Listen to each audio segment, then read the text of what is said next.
আলহামদুলিল্লাহ সালাতু সালাম রাসূলুল্লাহ। এই হাদিস সহিহ, এটা সহিহ।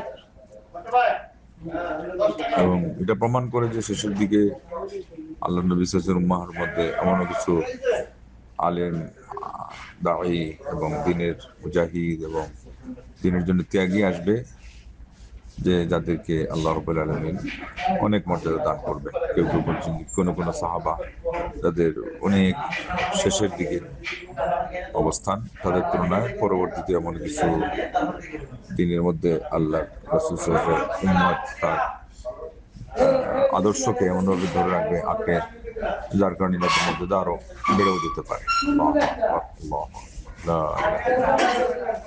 এবং আরেক হাদিসে আসছে যে পরবর্তীতে যারা একটা আমলকে ধরে থাকবে তাদের হলো সাহাবাদের 50 জনের মতো সমপনের সব। এখানে তো আরো সুস্পষ্ট হয়ে গেল।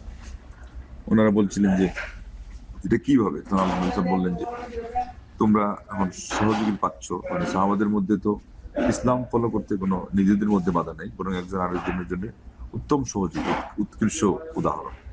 ওই শত্রুতা হলো বিধর্মীদের সাথে, মানে হলো যুদ্ধের মাধ্যমে সমাধান। কিন্তু আমাদের হলো ভিতরেই এখন মুসলমানরাই এক মুসলমান আরেক মুসলমানকে প্রতিবাদ করে, ঘৃণা করে এবং কুৎসা রটায়।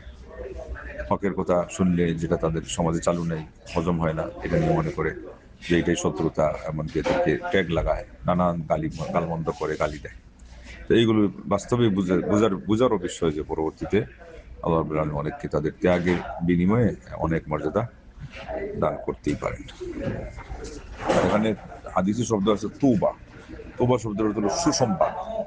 এটা কল্যাণ শব্দের যেটা আরো বড় ব্যাপক, অনেক বড় কিছু।